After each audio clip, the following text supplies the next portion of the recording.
In the war, you lose areas, but you recapture another area. Bashar al-Assad had cemented himself as a brutal dictator of Syria.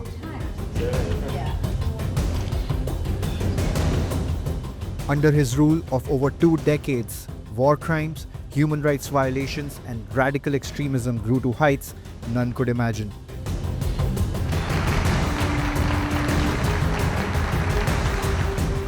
This weekend of December 2024, Damascus fell.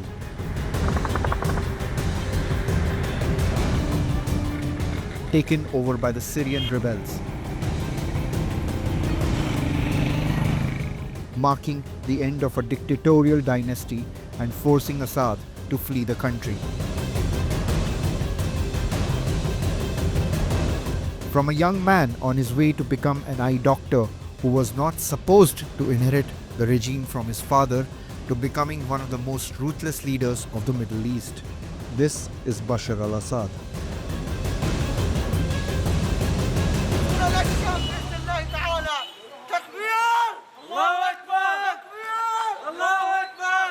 إخواني الكرام، نعيش في اللحظات الأخيرة لتحرير مدينة حمص بإذن الله تعالى. هذا حدث تاريخي.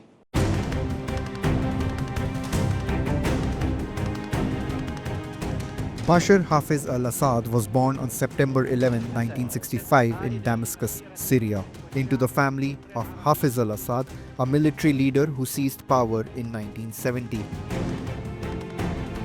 His father's rule is marred as a bloody dictatorship of 3 decades, in which his regime jailed and killed thousands of people who threatened his rule. Unlike his elder brother Basil, the heir apparent, Bashar had no initial political ambitions. He pursued a career in medicine and went on to practice ophthalmology and living in London.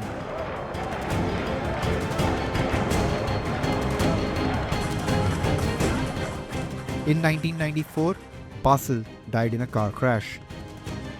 Bashar was abruptly called back to Syria to prepare for the leadership transition, which he finally got a taste of in 2000 after his father passed away. In the early years of his presidency, Bashar promised political and economic reforms, giving a glimmer of hope to Syrians. He introduced limited internet access and spoke of modernization, keen to show the world and especially the West that Syria, under his leadership, could follow a different path.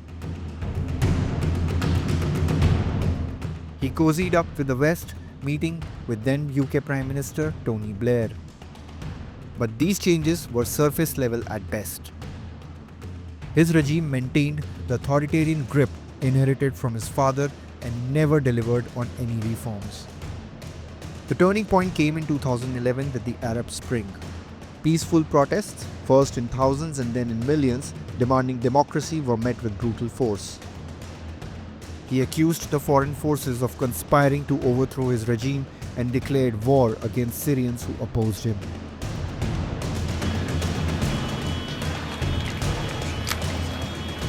The government's violent crackdown ignited a civil war that plunged the country into chaos. Experts believe that had Assad listened to the stakeholders and their demands, things would have ended differently. Over the next decade, Bashar's regime was accused of war crimes, including chemical attacks on civilians.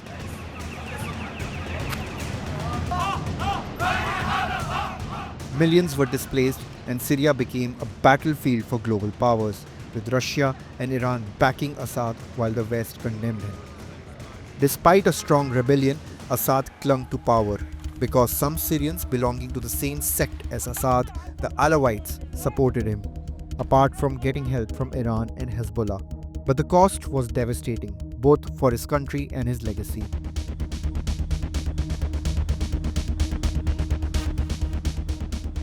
Syria was torn between Assad's army, the rebellions, and the rise of terrorist organizations like ISIS, operating from a major area within Syria.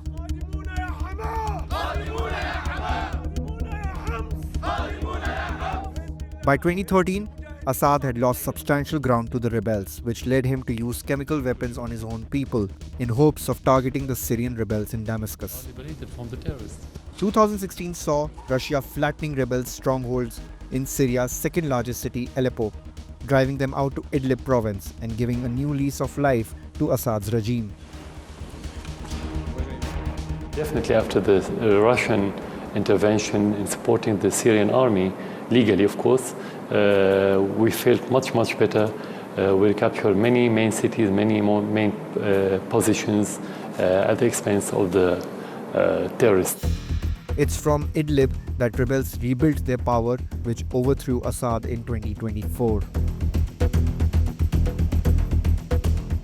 Over 500,000 people have been killed and almost half of the population displaced in the years of Syrian civil war. Experts indicate Bashar al-Assad's own failures to gauge the ground situation in Syria, which has led to his downfall.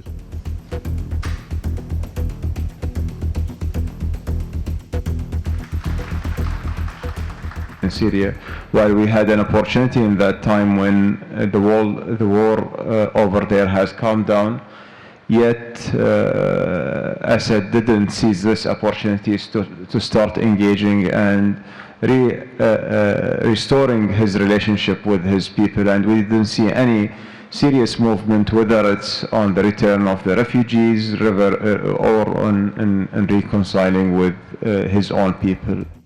His heavy reliance on external factors, Iran losing grip on Hezbollah after Israeli attacks, Russia's distraction in Ukraine, and power vacuum amid the transition of US presidents have all contributed to the fall of Assad's regime.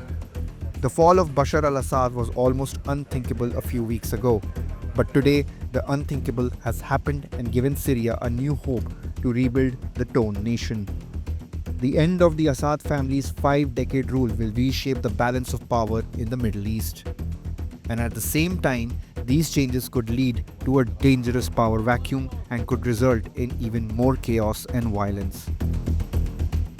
Some of the rebel groups that took down Assad have their own grim record of terrorism and human rights abuses. We've taken note of statements by the leaders of these rebel groups in recent days, and they're saying the right things now. But as they take on greater responsibility, we will assess not just their words, but their actions. We'll have to just wait and watch. For more news and updates, keep watching Live Mint.